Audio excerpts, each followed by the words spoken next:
అకాల వర్షానికి నెలకొరిగిన విద్యుత్ స్తంభాలు నిజామాబాద్ జిల్లా దర్పల్లి మండల కేంద్రంలో శుక్రవారం మధ్యాహ్నం 1 గంట సమయంలో అకాల వర్షాలు ఈదురు గాలులకు చాలా చోట్ల చెట్లు విద్యుత్ స్తంభాలు పడిపోయి నెలకొరిగాయి. ఈ సందర్భంగా లైన్ మెన్ రాజారెడ్డి మాట్లాడుతూ అకాల వర్షాలకు ఈదురు గాలులకు చాలా చోట్ల విద్యుత్ స్తంభాలు పడిపోయాయని, అందువల్ల విద్యుత్ అంతరాయం ఏర్పడిందని, విరిగిపోయిన పాత విద్యుత్ స్తంభాల చోటున కొత్త స్తంభాలను బిగించి త్వరగా మరమ్మతులు చేశామని తెలిపారు.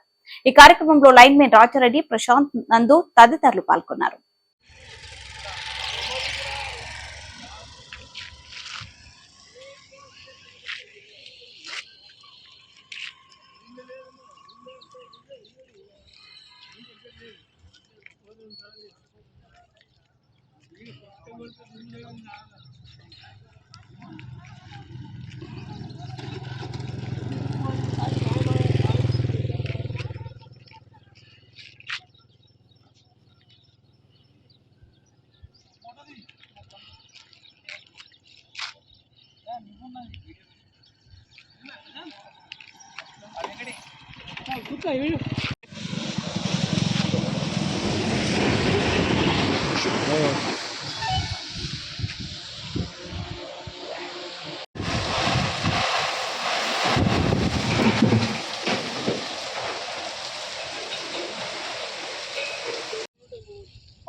బాగా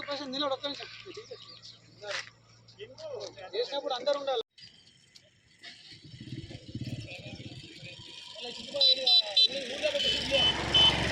ఊళ్ళో